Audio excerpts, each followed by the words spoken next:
होता है, 14 लोगों को अब आपका नियम था कुछ गांव की लड़कियां दूसरे गांव में शादी नहीं होती, बहुत बड़ा गांव था और नियम ये था दिन भर बाहर रहेंगे, रात में ससुराल जाएंगे। अद्भुत। और नियम ये भी था एक टाइम के साथ बनाना था सिर्फ शाम को, और बिना घी के मथुरा वाले भोग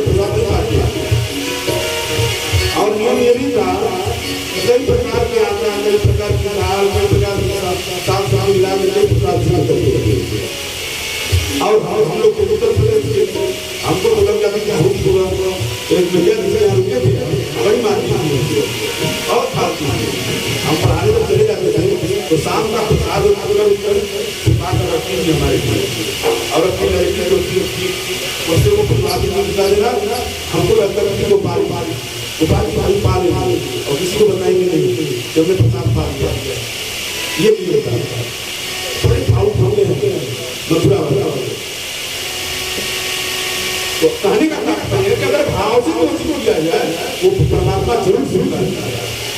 ये भक्त भाव से भगवान को बुला रहा है, ठाकुर जी नहीं पाएंगे तो हम कैसे पालेंगे? बिना ठाकुर जी के पवारे हम कैसे पालेंगे?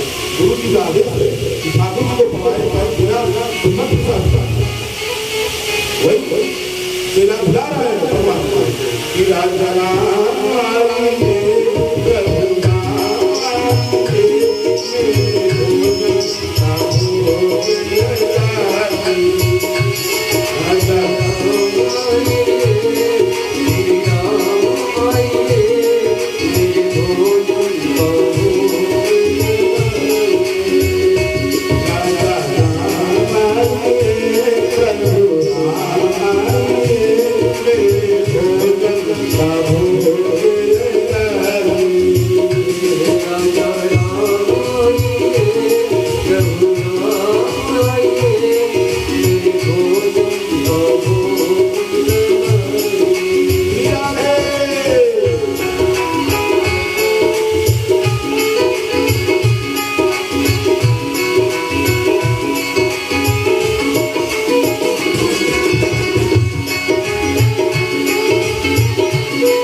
मंदिर बनाते हैं अपने को चौकारी बनाते हैं आधार बड़ा चंद्र भक्त भाव उसका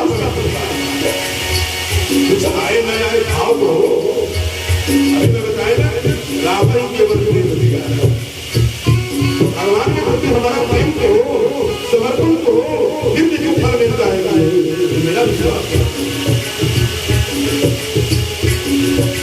भगवान ने क्या है महाराज रूटी सूखी रोटियां बनाए पानी की व्यवस्था नदी है गुरु जी का आदेश था नदी किनारे जाकर प्रसाद बनाओ यही पानी भगवान के बड़े कौन बड़ी आनंद लेते सच्चिदानंद है आनंद में रहते भगवान नहीं है आप बोलते बोलते जब बुलाते बुलाते थक गया फिर कमरा सुन लो बात सुन पूरी और चौड़े भगवान से न बनाई पूरी और चौड़ी पूरी और चौड़ी भगवान सेवक ने न बनाई पूरी और चौड़ी पाओ प्रेम से पाओ प्रेम से पियो नदी का पानी हो पियो नदी का पानी राजा राम आइए प्रभु राम आइए मेरे भोजन राजा राम आइए प्रभु राम आइए मेरे भोजन का भोग लगाइए सिया रे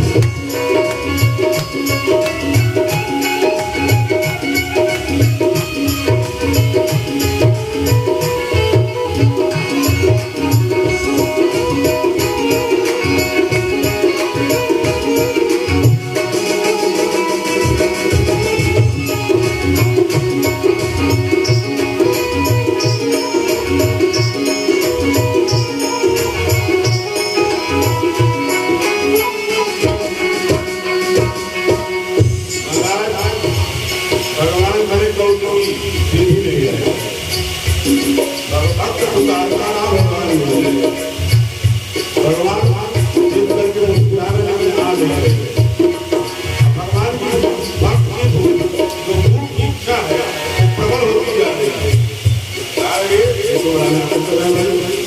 कब से हम चिल्ला रहे हैं या ये प्रसाद या आगे फिर उसने डांटा भक्त ने भगवान को डांटा और समझाया समझ लो आज बड़ा बढ़िया त्योहार है वैष्णव क्या मिलने वाला नहीं है भाव से पाया भगवान हे भूल करोगे जब लोगे भोजन रोके भूखे भूल करोगे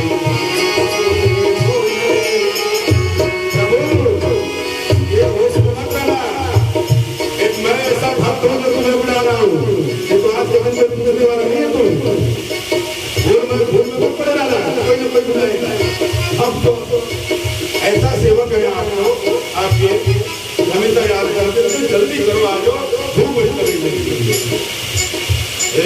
भूल करोगे यम तो भोजन के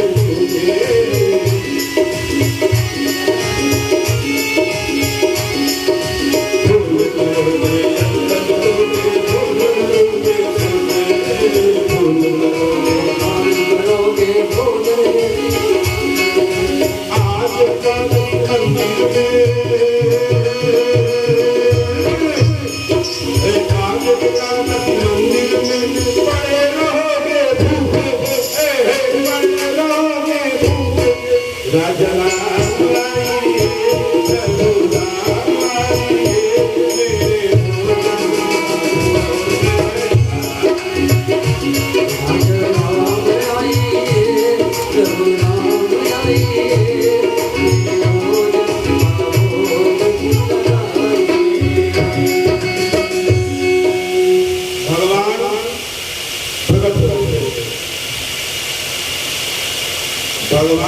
अब वो तो समझा ठाकुर जी को लेकर ठाकुर जी आएंगे और प्रसाद आएंगे। भगवान प्रकट हो गए लेकिन अकेले नहीं, ठाकुरानी को लेकर प्रकट हो गए। बोले जय सिया राम। अब भक्त मन में सोच रहा है गुरु जी पहले ठाकुर जी आएंगे, उनके साथ में माता कौन कौन, हमने तो एक आदमी का इच्छा करके बनाया है। अब यहाँ आ गए दो आदमी, कुछ भी हो प्रभु की बात देखकर मन बड़ा आनंदित हुआ। ये कोई भी हो, इनसे क्या लेना देना, जो इनके साथ आ गया उसको भी कमाना। प्रभु इतना लेट करके आए हो, जल्दी पाओ, कुछ बच जाए तो हमको भी पवा देना। पाओ पाओ दोनों लोग वेट करिए। भगवान पाने वाले भगवान किशोरी जी की तरफ मुड़ करके देखकर मुस्कुरा रहे और बता रहे हैं। किशोरी जी मुस्कुरा रही है, हमको कहीं फर्क क्या लग रहा है, मुझे बैठा प्रसाद बारह खाते खाते एक रोटी बची सूखी सब खा गए। भक्त प्रणाम प्रभु, जो मिला उसी में काम कर रहे, कपाल सालाते हुए गया भगवान चले गए। जब अगली एकादशी आई, गुरु जी के पास गया, गुरु जी आज लगना तो पिछली बार 1.5 से रास्ता मांगा था, इस बार 2.5 से मांगा। मन में ये बात कि भगवान अकेले आएंगे नहीं, किसी न किसी को लेकर आएंगे। अब 2.5 से रास्ता मांगा, गुरु जी बड़ा ठीक है देखो, अब दुगना करके सारा राशन मांगा, लेकर गया, प्रसाद सिद्ध किया। प्रसाद सिद्ध करने के बाद फिर बोला राजा राम आइए, सीताराम आइए, मेरे भोजन का राजा राम आइए, सीताराम आइए, मेरे भोजन का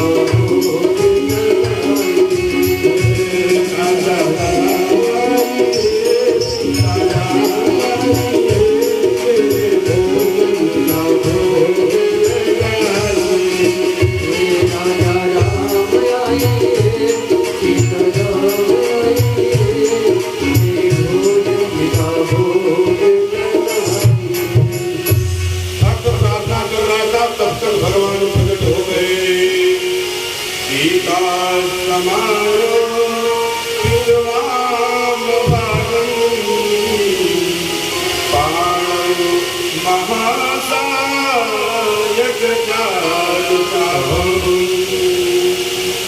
वाम भाग किसी जान की, ध्यान सुनना बस अर्थ स्पष्ट हो रहे। वाम भाग किसी जान की, लखन गाहियो,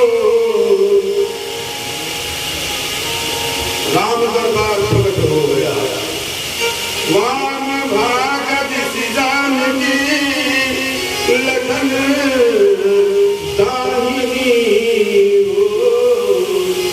दक्षिणे लक्ष्मण यज्ञ वामे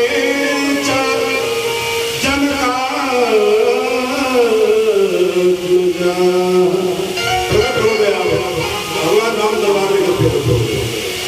अब भक्त देखा 1 से 2 हुए, 2 से 3 हुए, 3 से 6 साष्टांग जय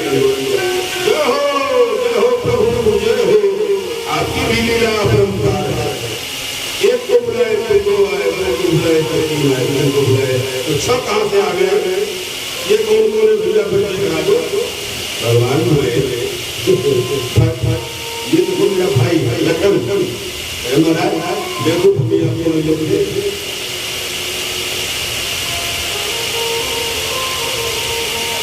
क्यों? अरे आप सामने ये गोली कहाँ से तारतम्य में बैठ रहा है प्रभु? आप इनके भाई रास्ता में कोई लेने आओगे उसको आप भाई बहन बना नहीं होंगे। जय हो सच्चिदानंद, जय हो सच्चिदानंद। लखन लाल जी भी आए, भगवान की तरफ देख के कहे प्रभु ये कहाँ लाकर हमें खड़ा कर दिए।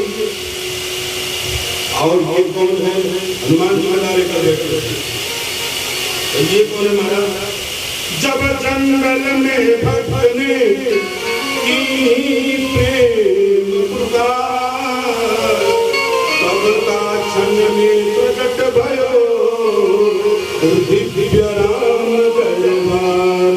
प्रेम से बोले श्री राजा रामचंद्र की जय। महाराज ये कहा कौन है? ये मेरे भक्त हैं, भगवान हैं।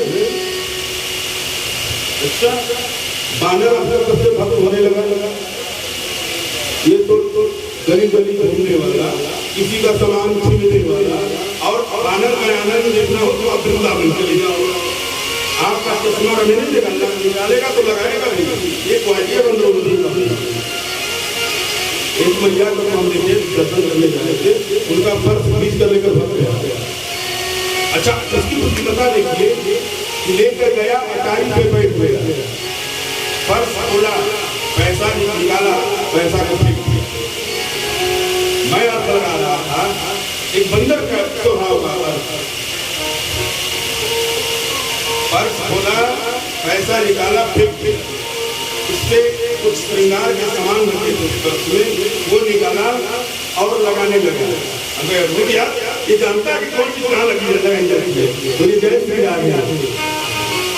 उतना ही नहीं, छोटी सी ऐनक था पर्स में रखी रही माता, उसको खोला, उसको देख कर बड़ा अपने चेहरे को देख रहा है।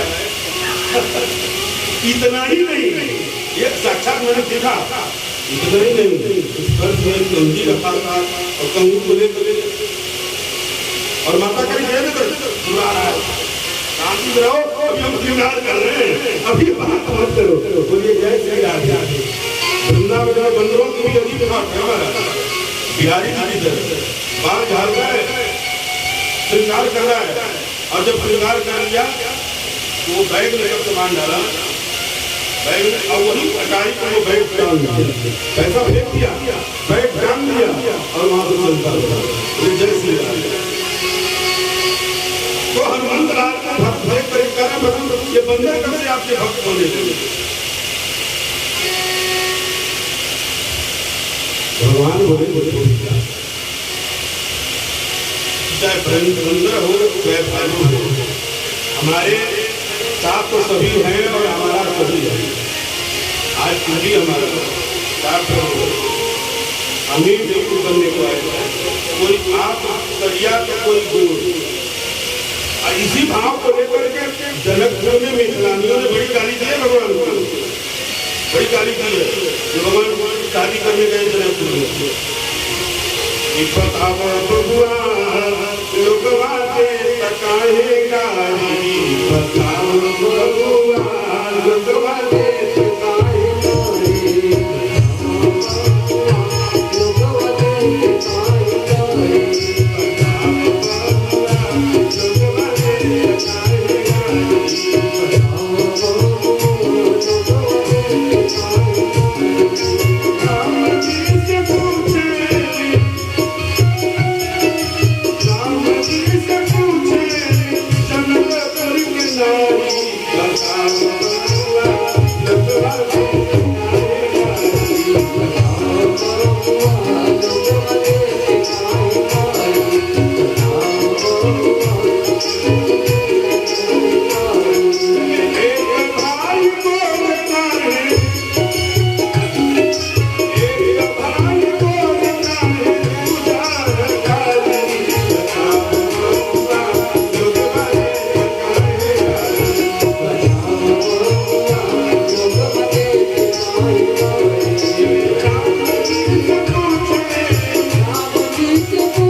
चक्कर में आ गई।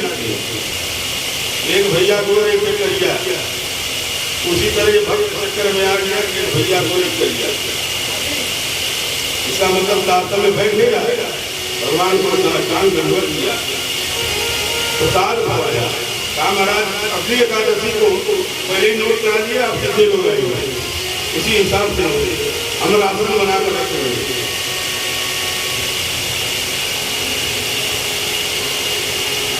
भगवान सभी को प्रसाद खवाया, अपने जो बचाव खाया और चला गया। अगली एकादशी को 4 गुना राशन मांगा। गुरुदेव के मन में बड़ा कुछ विचित्र शंका हुआ, इतना राशन क्या करें, क्या करें, हो सकता है देता हो। गुरुदेव कहे भंडारी से बोलो इसको राशन दे दो, लेकिन इसके पीछे पीछे जाओ, देखो ये राशन करता क्या। नहीं हम चलते राशन की भगवान का प्रसाद खवाए, बनाया, बुलाया, खवाया। गुरुदेव ने देखा कि किसे प्रसाद खवा रहा है। भगवान गुरुदेव के सामने नहीं नजर आ रहा है, लेकिन एक भक्त के सामने, एक शिष्य के सामने भगवान नजर आ रहा है और किसी के सामने प्रसाद भी खा रहा है। गुरुदेव ने शिष्य से पूछा, बेटा क्या तुम्हें भगवान दिखाई दे रहे हैं? प्रभु ये तो बैठे हैं पाए, देखिए मुस्कुरा मुस्कुरा के खा रहे हैं और हमको बेइज्जत कर रहे हैं, इतना राशन में मंगा ये देखिए बैठे बैठे। गुरुदेव को दिखाई नहीं दे भगवान। कहने का मतलब यह है प्रभु को पाने के लिए सरल बनो। जिस दिन आप सरल बन जाओगे प्रभु का साक्षात्कार स्वयं हो जाएगा। वो भक्त सरल था, गुरु के मन में अभिमान था, इस चीज का, ज्ञान का, बुद्धि का, धन का, वैभव का। किसी ने पूछा विद्वानों को मोक्ष क्यों नहीं होता? किसी ने पूछा विद्वानों को मोक्ष क्यों नहीं होता? तो समाधान आया कि विद्वानों के मन में विद्या का अभिमान होता है। जिस दिन अभिमान को त्याग दो, श्री ठाकुर जी का चरण शरण ग्रहण कर लो, उस दिन श्री ठाकुर जी आपको जरूर मिलेंगे। ये मेरा विश्वास है। जय जय श्री राम। और एकादशी के दिन भगवान अन्न भी प्राप्त पाने के लिए आते हैं। निर्मल को बनो, सरल को बनो, तब पूछो कि भगवान है कि नहीं। भगवान मिलेंगे तब मिलेंगे। सबरी के घर भगवान जान करके सीधा बैठ सकते हैं। भगवान भाव देखते हैं, भाव को कहते हैं हमारे बारे। और वृंदावन में जहाँ मिलते थे वहाँ पर एक भैया झाड़ू लगाते थे लोग सुबह सुबह। सबरी सवार रात का आएंगे राम जी, सबरी सवार रात का आएंगे राम जी।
हम झाड़ू लगाते समय भी ठाकुर जी को याद कर सकते हैं, हम सोते समय भी याद कर सकते हैं, हम बैठे समय भी याद कर सकते हैं।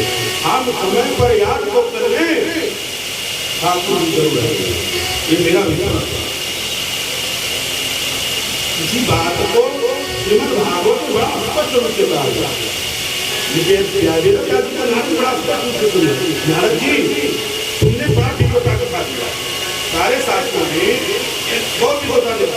एक शास्त्र ऐसा लिखो जहाँ विद्वता नहीं, भक्ति हो, प्रेम हो, वैराग्य हो, ज्ञान हो, तब तुम्हें आनंद प्राप्त हो।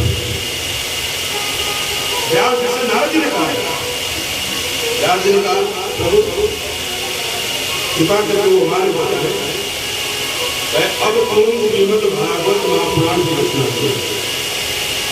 चतुश्लोकी भागवत श्री नारद जी ने व्यास जी को प्रदान किया।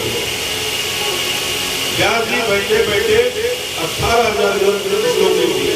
पहले मैं बताया कहाँ श्लोक रचना हुई, किसने लिखा, कहाँ पर व्यास जी ने लिखे। पहले कथा में मैं निवेदन करता हूँ, शायद आप लोग को याद ही होगा। हम तो ये जानते हैं कि हमारे जितने भक्त हैं वो कथा सुनकर चिंतन जरूर करते होंगे। पूरी जय श्री राधे। कथा का मतलब क्या? कथा का मतलब होता है कीर्तन। हमने तो कर दिया, इस पर जरा विचार करना है कि क्या यह सत्य है। व्यास ने जो बताया, जो मार्ग बताया, क्या मैं उस पर चल करके भगवान को प्राप्त कर सकती हूँ? उस पर चलना करने के लिए प्रारंभ तो करो। 18,000 ग्रंथ लिख दिए जाते हैं और अब किसको दिया जाए तो अपना पुत्र याद आ गया। अब पुत्र को बुलाया कैसे जाए, भग लिया गया। तो व्यास जी ने एक उपाय लगाया, बच्चों को अगर फुसलाना होगा तो होता है तो माता से काफी में डाल दीजिए, बेटा दूध पी ले, मैं तुझे काफी खिलाऊंगा। व्यास जी ने कथा अपने रंग पर आई।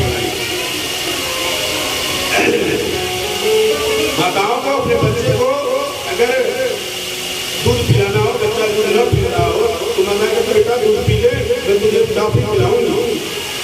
काफी का नाम सुनते ही बच्चा पी लेता है। वही वेद व्यास जी ने कहा अपने शिष्य को कहीं कहीं का भागवत जी का श्लोक याद करा दिया, कहा गुनगुनाते रहो। अब वो शिष्य वही श्लोक गुनगुनाते हुए चलते। जहाँ पर श्री सुखदेव जी महाराज समाधि लगाकर बैठे थे, उसी रास्ता से चेला जो है श्लोक गाता हुआ निकल पड़ा। नटवरवपुः कर्णयोर्कर्णिकारं बिभ्रतवासः कपिससदितं वैजयन्तीं च मालां रन्ध्रां वेणुरधरसुधया पूरयन्तो वृन्दारण्यं स्वपदरमणं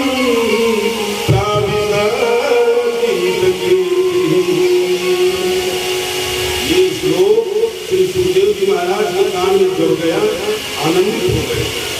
जो निराकार निरीह परम ब्रह्म परमेश्वर का ध्यान करते रहे, वह साकार रूप में उस परमेश्वर के गुणों गणों का जब श्रवण किया, दीवाने हो गए। कैसे है प्रभु, इस श्लोक के माध्यम से आप कल्पना की।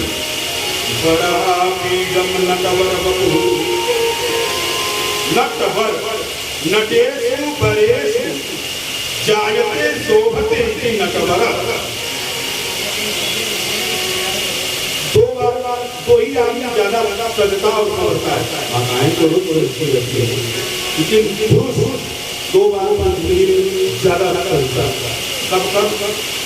एक बार जब वो दूल्हा बना, दूल्हा आजकल तो ऐसे भी करवाते हैं बच्चे, बड़ी बड़ी कहानियां बनाया, बस इतनी समझ नहीं लगती क्या जगह जो करा रहे हैं कल में कहा चाहिए ना। आज किस लिए करा रहे हैं कि कल जयमाल के समय पर चेहरे में निखार आ जाएगा। मुझे जय श्री राधे।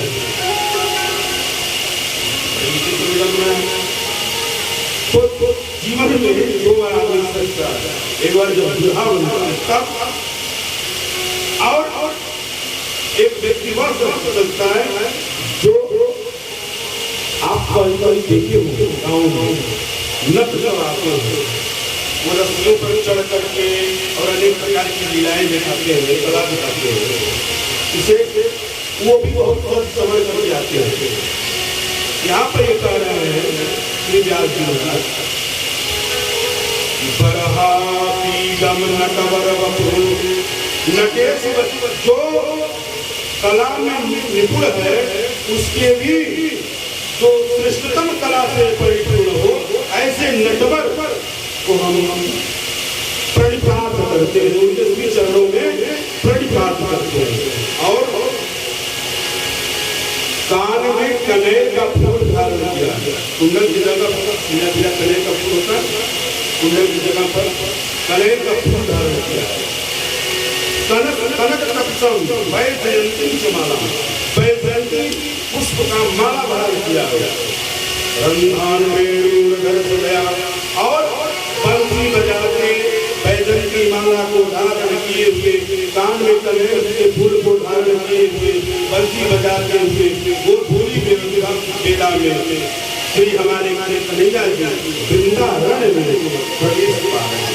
ऐसा स्वभाव हमारे श्री गोपाल सुनने की महाराज सोच बड़े प्रभावित, लेकिन सोचे उसका देखने में तो खूबसूरती बहुत है, लेकिन उसका स्वभाव कैसा है कौन जाने, पता नहीं। हम उसके पीछे दीवाना बन करके घूमे, वो मुझे मुड़ करके भी न देखे, तो ऐसे प्रेमी के पीछे घूमने से लाभ क्या, हम दीवाना बन कर उसके पीछे घूमे और वो पलट करके भी हमें न देखे, तो ऐसा प्रेम करने से लाभ क्या।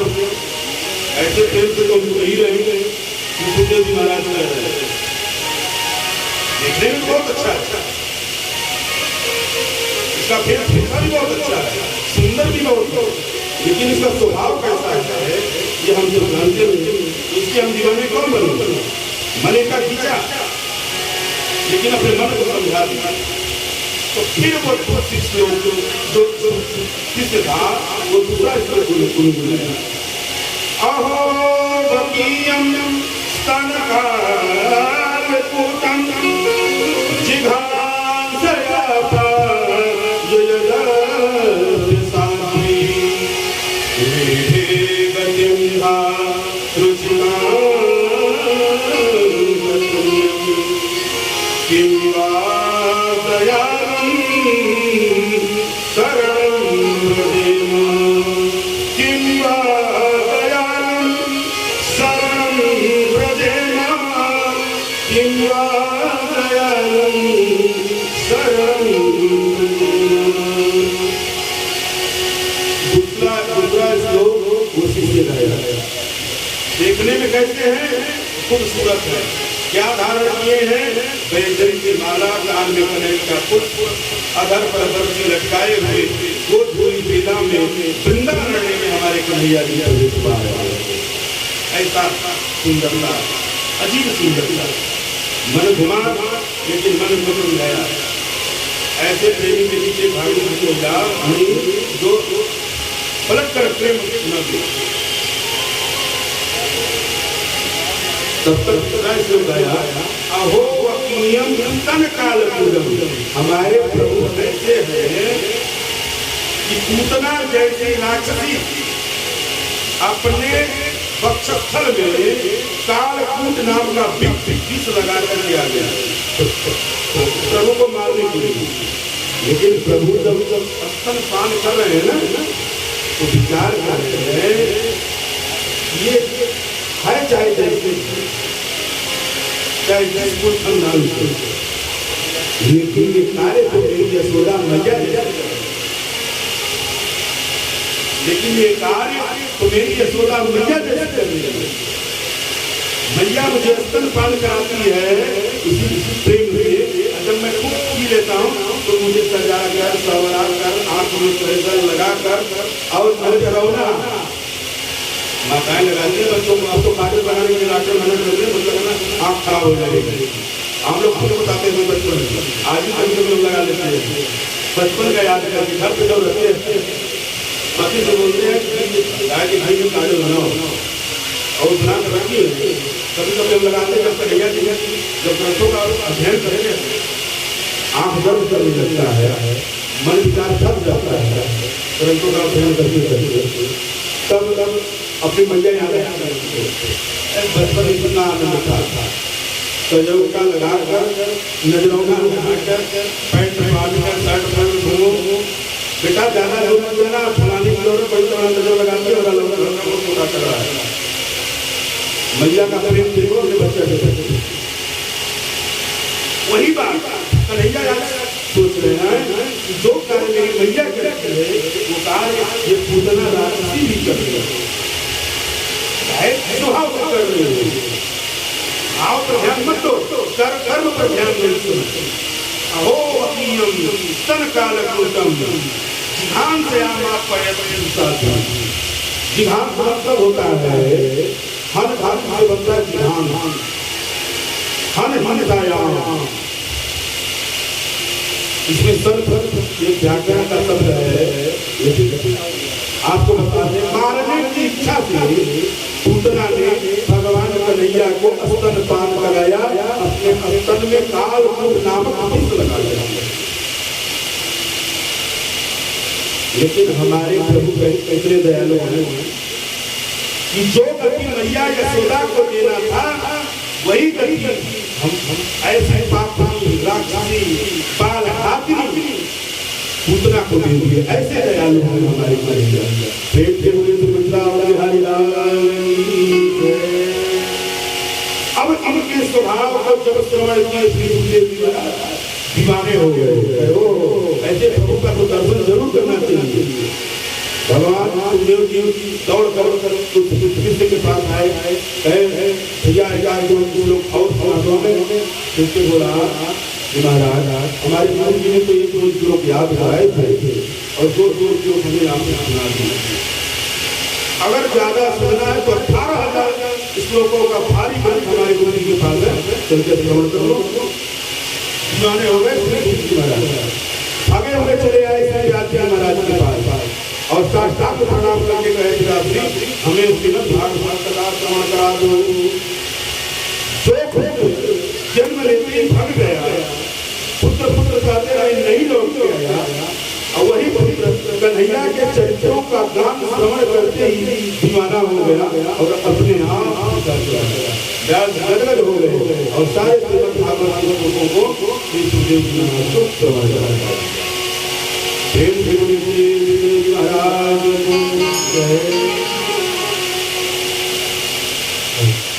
अब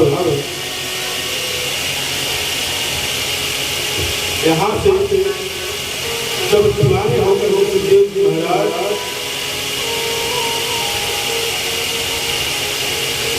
भगवान के चरित्रों में ओतप्रोत के भ्रमण कर रहे थे। श्री सौने से भजन करते हैं महाराज।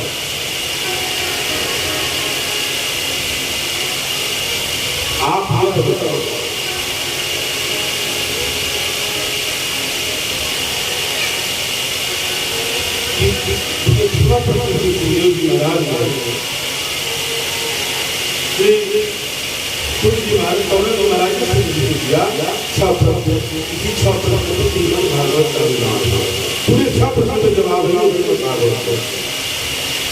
हम स्पष्ट करते जा रहे हैं, आप उसका आनंद लेते रहेंगे। शुद्ध की बात सुना कि करते प्रभु ये बता दिया कि भगवान के अवतार लेने का हेतु क्या है। भगवान जब लीला संवरण करके चले जाते हैं तो धर्म दृष्टि शरण में जाता है। कलिकाल आ चुका है, कलिकाल में मनुष्यों का बुद्धि भी मंद होगा और भाग्य भी मंद होगा। जब बुद्धि अगर से जीवन का निर्माण कर ले और भाग्य को भी अपने जीवन का निर्माण कर ले, जब बुद्धि और भाग्य दोनों ही बन है तो कल्पित प्राणियों का कल्याण कैसे होगा। सब भागवत महाराज जी को उसका समाधान महाराज सुनो।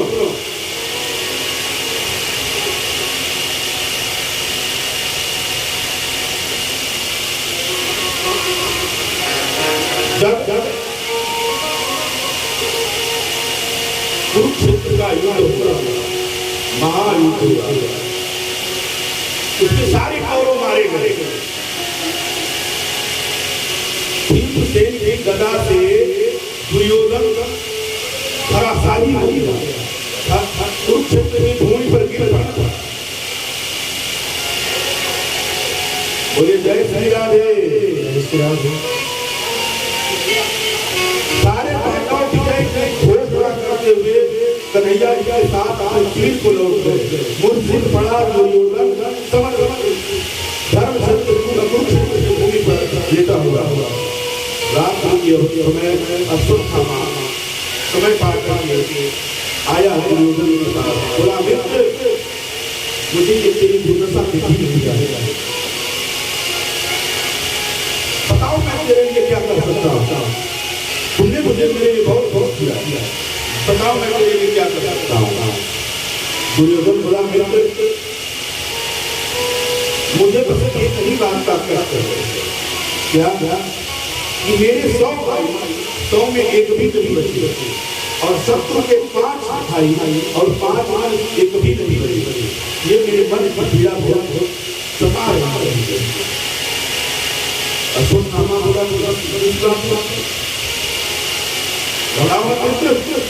मैं आज ही और अभी उन 5 पांडवों को सिर लाख सौंप दूंगा और तुम्हें आज ही राजा घोषित कर देता हूँ। अश्वत्थामा बोलते हुए चल पड़ा शिविर की तरफ पांडवान। इधर भगवान विजय का उत्सव मनाने के लिए पांडवों को लेकर के वन की और द्रौपदी के 5 हाथों उस 5 पांडवों के सैया पर आकर तो और मंडूक न्याय अश्वत्थामा रात काल में आया और उन 5 पांडवों के पुत्रों का सर काट करके निदान करके दुर्योधन को दे दिया। दुर्योधन ने जब ध्यान से देखा उसको बड़ी पीड़ा हो गई। अरे ये क्या कर दिया, मेरा पैर को पांडव से नहीं था, तुमने तो बड़ा घोर पाप कर दिया। तुमने ऐसा कर दिया कि हमारे पास में पानी देने वाला का पूरा जब इतना बात अश्वत्थामा सुना घबराया कि अब अर्जुन मुझे नहीं छोड़ेगा।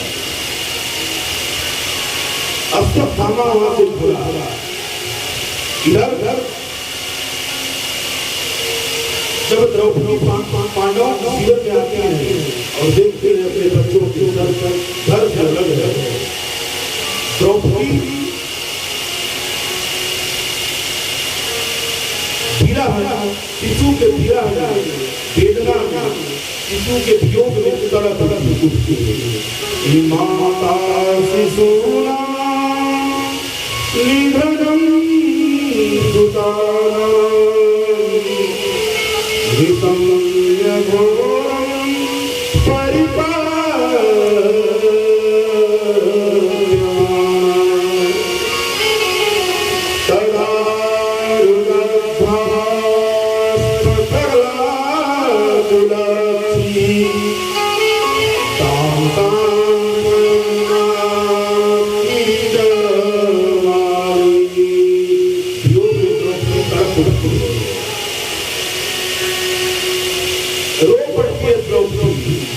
अपने बच्चों के करुण रोदना रोती है।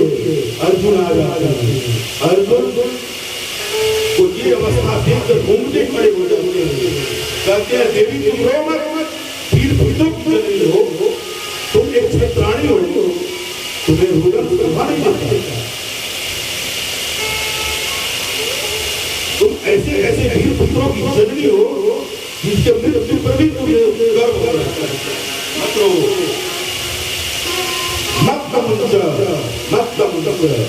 सुप्तम बालम सत्यम धर्म मत रो। लेकिन मैं ये गांडीव लेकर के प्रतिज्ञा करता हूँ जिसने हमारे पुत्रों की दुर्दशा की है मैं उसे जीवित नहीं छोड़ूंगा। और ऐसा ही करते हुए गांडीव लेकर के अर्जुन अपने रथ पर सवार हो गए। कन्हैया जी बोले एक बार मुझे उस दिशा की तरफ ले चलो जिस दिशा में अश्व थामा। कन्हैया रात रथ को देख के ले गए और दौड़ अश्व थामा और अर्जुन हुआ। अश्वत्थामा ब्रह्मास्त्र चला किया। कन्हैया ने कहा अर्जुन सावधान हो जाओ, ये ब्रह्मास्त्र है, इसका कोई काट नहीं है, एक ही काट है, तुम भी ब्रह्मास्त्र चलाओ। जब अर्जुन ने ब्रह्मास्त्र चलाया तो दोनों ब्रह्मास्त्र आपस में टकरा करके शांत हुए। उसी समय तुरंत अर्जुन ने अश्वत्थामा को बंदी बना लिया, ला करके रथ पर पटक दिया। क्या कन्हैया द्रौपदी के शिविर की तरफ ले। भगवान बोले अरे अरे तुमने प्रण क्या किया था ये याद रखो, तेरे पुत्रों का जो हंता होगा उसे मैं मृत्यु दंड दूंगा। मौका है मार दो।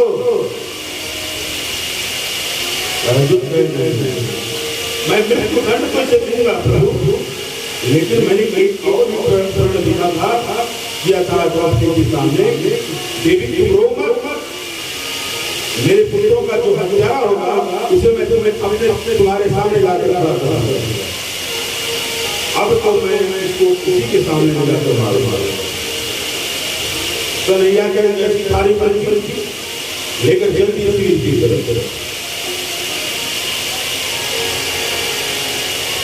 शिविर की तरफ जब लेकर के गए द्रौपदी के सामने अश्वत्थामा को खड़ा कर दिया। द्रौपदी देख करके अश्वत्थामा को और करुणा में भर गई।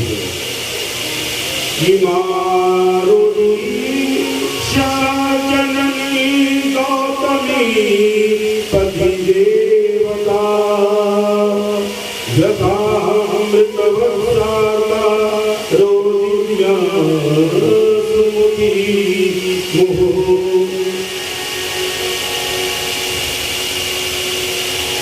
द्रौपदी देखकर करुणा में भर गई।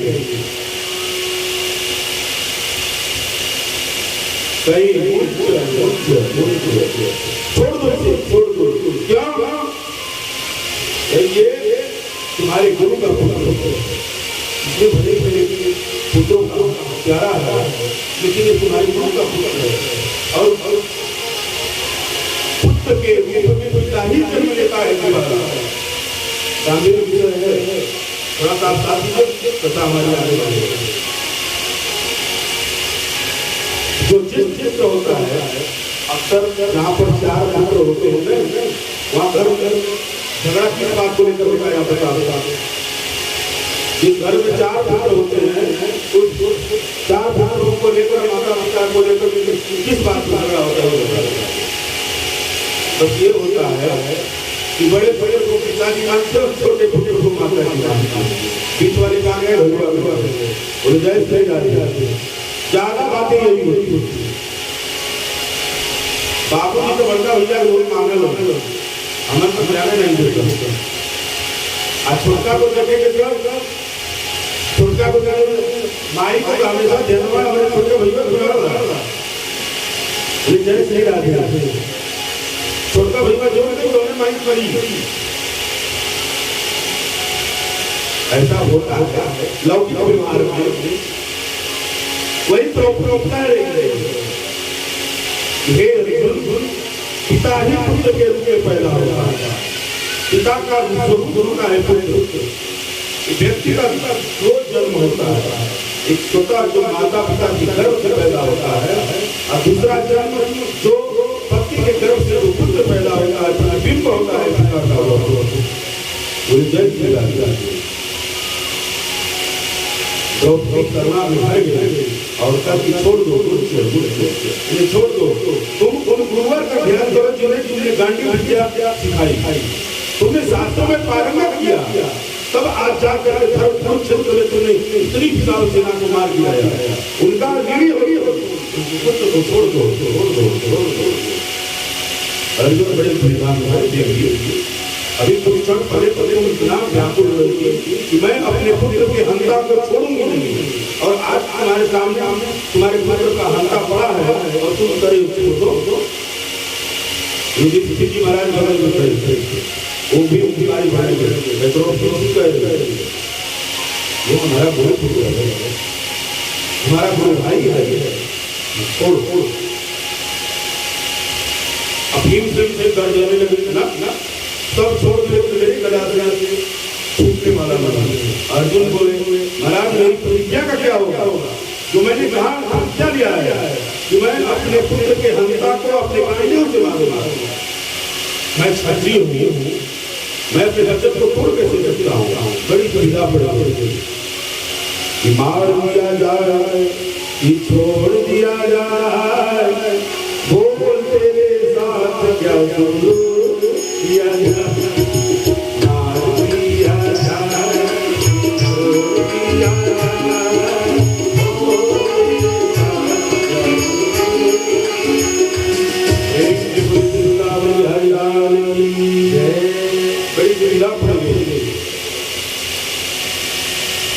अर्जुन की इच्छी नजर देख कर प्रभु आप ही कुछ बोलिए।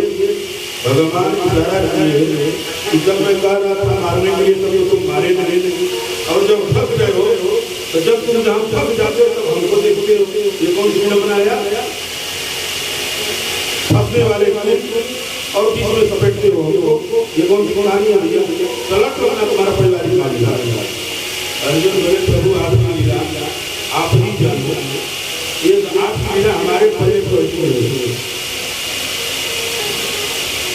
क्यों आप सर्वश्रेष्ठ विद्वान हो, आपको मार्गदर्शन बताओ। भगवान बोले मैं जो मार्गदर्शन बताऊंगा ये सबको मानना होगा, आप मानेंगे। भगवान ने नीति की बात बताई, ब्रह्म आनताई बधार मरे वो भयानाकं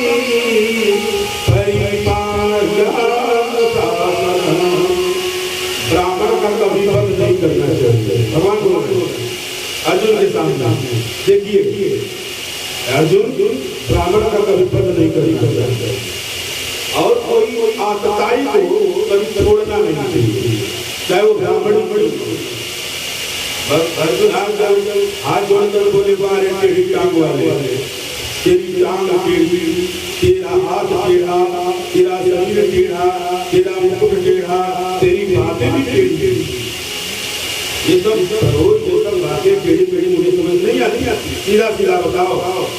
मैंने कहा देखो जो मुझे आता था मैंने बता दिया, अब ये तुम्हारी मर्जी तुम क्या करते हो। तो तुरंत अर्जुन को गीता याद आ गया। अभी कुछ दिन पहले भगवान ने गीता का पाठ अर्जुन को पढ़ाया था। तो गुरु परीक्षा लेता है जब पढ़ा लेता है, बोले जय श्री राधे। गुरु परीक्षा लेता है, मेरा शिष्य मेरे द्वारा पढ़ाया हुआ कितना सुना याद आ गया कि अगर मानित सम्मानित व्यक्ति का अगर अपमान कर दिया जाए वो मृत्यु बराबर होता है। अर्जुन समझ गए, अश्वत्थामा के निदान पर चमकती हुई मणि को निकाल दिए और उसे शिविर से धक्के मार के लाल मार करके बाहर कर दिया। अश्वत्थामा अपने किसी अपमान को बर्दाश्त न कर सका, निकाल दिया। अब इधर कन्हैया पांडवों से विदा लेने लगे, भैया देखो मुझे द्वारिका से आए बहुत दूर हो गया, अब मुझे अपने द्वारिका जाने दो। अब तुम लोग विजयी हो गए, तुम लोग गति संभालो, हमारे भी पति पत्नी बाल बच्चा वाले हैं, हम वो भी सब याद कर रहे होंगे, इंतजार कर रहे होंगे, अब मुझे अपनी द्वारिका जाने दो। रथ के सामने आकर खड़े हो गए। तब तक अश्वत्थामा प्रण किया था कि मैं इनके वंश में पानी देने वाला को नहीं छोड़ूंगा, अपमान में दबाया। अश्वत्थामा को पता चला अभिमन्यु की पत्नी पुत्रा के गर्भ में बच्चा आया, उसने ब्रह्मास्त्र चला दिया, गर्भ का अनुसंधान कर दिया, गर्भ में ही पर शिशु को मारने के का प्रयास कर दिया। ये वही कन्हैया अपने रथ पर चढ़ने के लिए आगे बढ़े, तब तक उत्तराखंड रोते हुए चिल्लाते हुए दौड़ते हुए आए कि पाही पाही महायोगी देव देव जगतपते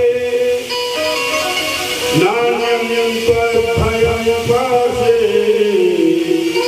यत्र मृत्यो पाही पाही। हे प्रभु मेरी रक्षा करो, ये तेज पुंज मेरे ओर चला रहा है, मुझे मरने की इच्छा अपनी, मैं अपने मरने से नहीं डरता, लेकिन मैं अपने गर्भस्थ को फोन इससे मैं डर गया। इस कुल का रक्षा करने वाला ये मेरा गर्भस्थ भगवान को समझते हुए तुरंत छोटे से नन्हे से रूप धारण करके उत्तरा के गर्भ में प्रवेश किए और बालक के चारों तरफ परिक्रमा करने लगे। ब्रह्मात्मा को शांत किया और तुरंत उत्तरा के गर्भ से बाहर आया। पूछे देवी सही हो? उत्तरा ने कहा हाँ प्रभु, अब समझे। उसी समय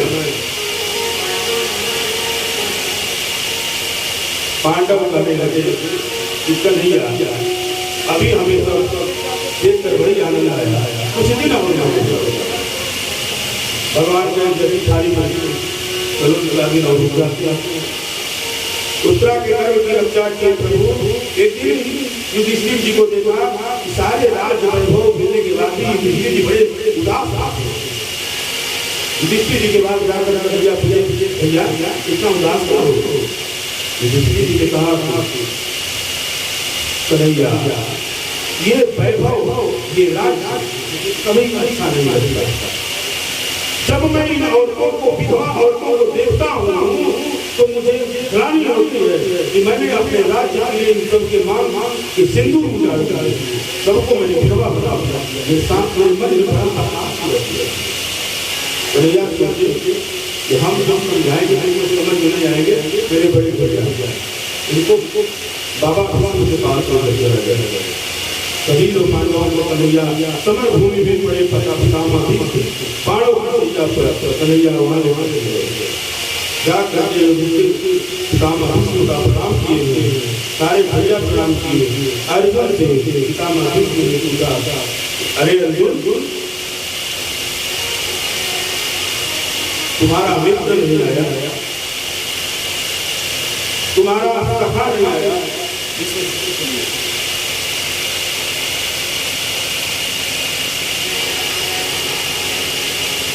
तुम्हारे नजारे खाने के संबंध वो नहीं आया।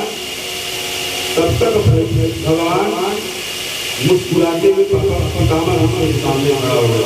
दादाजी प्रणाम, अरे मैं यही हूँ। पितामह आप जब आए तो बगल में क्यों खड़े हो, जरा सामने को आ जाओ। भगवान पितामह के सामने खड़े हो प्रणाम किया पितामह और कहा प्रभु आए जब आप आ ही गए हो एक निवेदन मेरा स्वीकार कर। कन्हैया बोले कर दो निवेदन।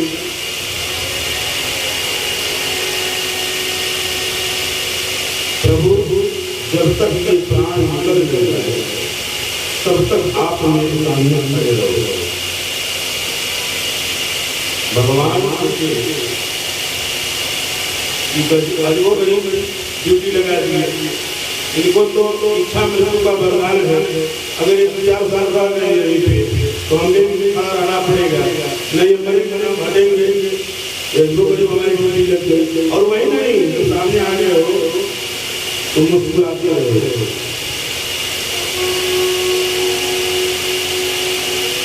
अच्छा बाबा जैसी आपकी जब तक प्राण लग जाएगा तब तक आप मेरे सामने रहोगे। पितामह एकादशी प्राण त्यागना था, उस दिन एकादशी था। उसी दिन भगवान की स्तुति पितामह ने की और पितामह भीष्म कहे प्रभु मैं समझ सैया पे मैं उतने योग्य नहीं हूँ, समर भूमि पे पड़ा हूँ, प्राणों की सैया में हूँ, इसलिए मैं आपको समर्पित नहीं कर सकता। मैं ममता रूपी पुष्पांजलि आपको समर्पित करता हूँ, निवेदन करता हूँ, आप स्वीकार करो। उस मनसा पुष्पांजलि को विश्व पितामह ने स्वीकार किया, विश्व पितामह ने निवेदन किया और उसने एकादशी तिथि उसने एकादशी तिथि की, इसलिए पितामह ने 11 श्लोकों में भगवान को पुष्प नहीं मिला तो पुष्प ताद्राक्षर में भगवान की स्तुति पितामह ने की। कल्पिता विवेकना भगवती शाश्वत पुंगवे विभूति इति मध्य रूप कल्पिता विवेकना भगवती शाश्वत पुंगवे विभूति स्वतुम भगते वजेत हरम प्रकृति मुखे युतियर्धव प्रभाव त्रिभुवन कमलं कमाल वरणं रविकरदार बलाधरं ददामि बपुरल नकुला विधानवान् विजय सखेर विवेकवेदवया।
भगवान ने जिसके पितामह ने 11 श्लोकों की कहा प्रभु इति मति मतलब बुद्धि। प्रभु मैं निवेदन आपसे कर रहा हूँ, क्या मेरी कन्या योग्य मेरा मुझे वर नहीं प्राप्त हुआ। मैं चाहता हूँ कि मेरी कन्या को सुयोग्य वर मिल जाए। भगवान सोचते रहे बाबा तो ब्रह्मचारी है, इनकी कन्या कहाँ से पैदा हो भाई। भगवान बड़ा जानते रहे बाबा ब्रह्मचारी दान और बता रहे मेरी कन्या योग्य वर नहीं मिला, इसलिए अगर कोई सुयोग्य वर मिल जाए तो मुझे मैं अपनी कन्या का वर्ण कर सकती।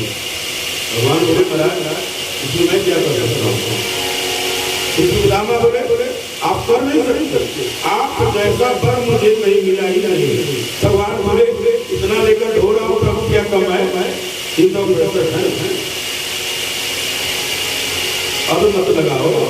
कहे महाराज मैं अपनी मति बुद्धि को पुत्री मान चुका हूँ और मेरी बुद्धि कैसी है, मेरी पुत्री कैसी है जिसमें कोई दोष नहीं है, निर्दोष है, इसमें कोई कृष्णा नहीं है, एकदम साफ सुथरी मेरी कन्या रूपी बुद्धि है। और आप जैसे वर को मैं अपनी कन्या का वर्ण कर दूं तो मेरी कन्या का जीवन भी धन्य हो जाएगा। भगवान बोले प्रभु जैसी सारी मर्जी उसी समय अपनी मति रूपी बुद्धि पितामह ने भगवान को समर्पित कर दिया। एकादशी के दिन भगवान पितामह अपना शरीर त्याग गया और पांडव भी लौट करके राज्य में आए। पितामह भगवान फिर उनसे आज्ञा मान करके भगवान से आज्ञा मान करके द्वारिका जाने लगे। वहीं पर मैया कुंती मैया रुदन करते हुए कन्हैया के पास आकर खड़ी हो गई। कही हे प्रभु हे जगत पिता, आप जब छोड़कर हमें जाने की बात करते हैं तो मन में बड़ी कष्ट होता है। क्यों मैया क्यों हुआ, ऐसा क्या दिक्कत हो गया। प्रभु आप जब रहते होते तो मुझे बहुत आता है, लेकिन मैं कुछ मांगना चाहूँ आपके मुझे और प्रभु ने कहा हुआ जो मांगना मांग लो, लेकिन हमें प्रभु मत करो। कुंती मैया ने कहा देखो आज तुम शांत रहो, आज मैं कहूँ तुम बोलो, तुम शांत रहो।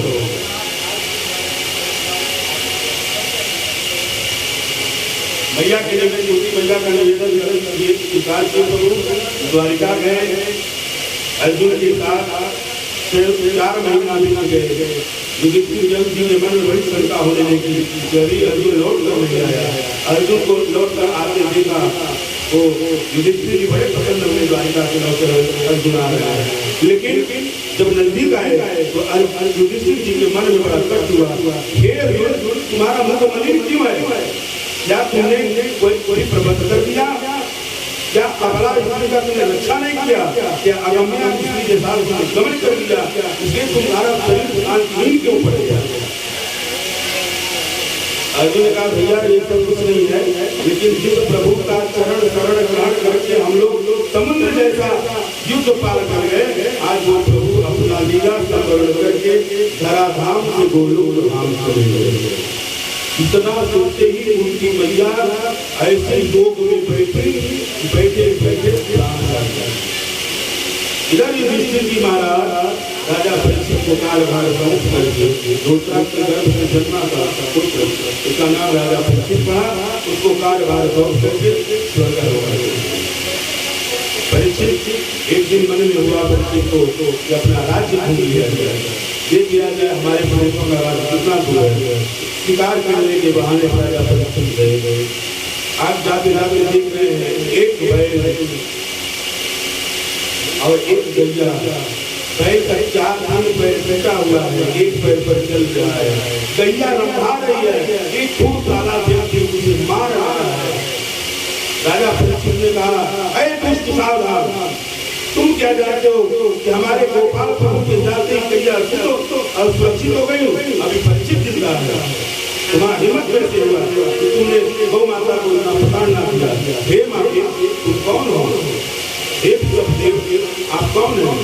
सब देव बोल हे राजा मैं अपने भाग्य का दोष हूँ। कुछ लोग कहते हैं कि जो कर्म किए हो वैसा फल पाओ, कुछ लोग कहते हैं जो भाग्य में लिखा है वही तुम्हें मिलेगा।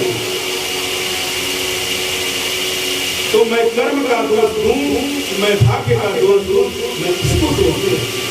राजा परीक्षित समझ गए, हो प्रभु मैं आपको समझ गया, आप साक्षात धर्म हो और जो ये गौ माता है साक्षात धर्म हो।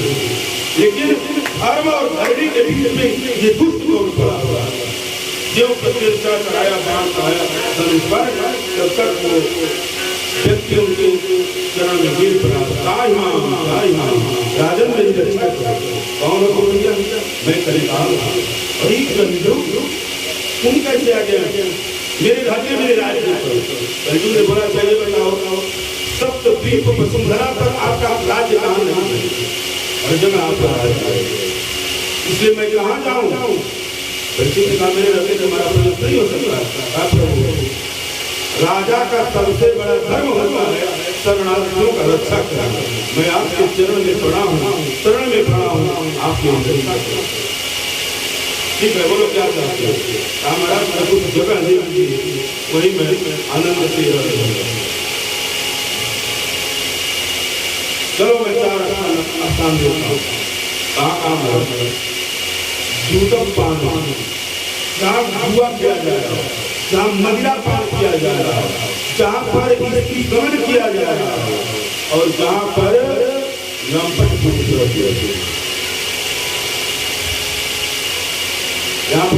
और ये 4 स्थान दे दिए, वही आनंद करो।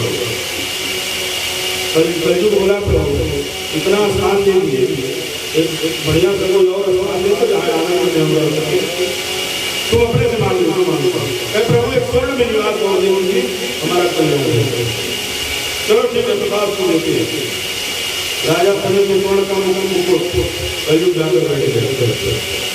राजा शिकार करने के गए, खेलते खेलते ऋषि के बोल फिर भी आप चले गए। वहाँ पर ऋषि तपस्या कर रहे थे, कई बार बोले पानी पिलाओ, ऋषि ध्यान दीजिए, आप नहीं खोले। एक मरा हुआ अगर बुला करके राजा परीक्षित ने ऋषि के गले में डाल दिया कि बाबा के अगर असली समाधि होगी तो आँख नहीं खुलेगी, बाबा के अगर नकली समाधि होगी तो आँख खुल जाएगी, बाबा की असली समाधि होगी ना आँख नहीं खुलेगी। वहीं पर कुछ बालक खेल रहे थे, दौड़ते हुए गए समी कवियों के पुत्र से श्रीवी ऋषि से जाकर बोले तुम्हारे पिता का राजन ने घोर अपमान कर दिया। वह बालक कौशकीय नदी के तट पर खेल रहा था। कौशकीय नदी का जल उठाकर ने श्राप दे दिया कि जिस राजन ने मेरे पिता का अपमान किया है उस राजन को 30 तक्षक सर्प के दंश से आज श्राप से मृत्यु हो गई। राजा को जब पता चला कि मुझे श्राप मिल चुका है साथ में मृत्यु का, राजा सब कारभार अपने पुत्र को देकर चल करके अस्पताल आ गए, बटप के नीचे बैठ गए। हजारों के ऋषियों, हजारों बटपरा में ऋषि बैठ गए। संकट था कि आज से 7वें दिन राजा परीक्षित की मृत्यु हो जाएगी, इसे कैसे उबरा जाए। तब तक भगवान सुखदेव चलते हुए भ्रमण करते हुए आ गए। सभी ऋषि महर्षियों ने प्रणाम किया, निवेदन किया। राजा ने साष्टांग प्रणाम करके उनको पुष्पमाला अर्पित किया और उनका भोग लगाया और प्रश्न किया कि हे प्रभु आप ये बताइए मरने वाले को क्या करना है। प्रश्न किया तुरंत, मरने वाले को क्या करना है। आज था हमने ग्राम में कल कन्हैया जी का जन्म हुआ।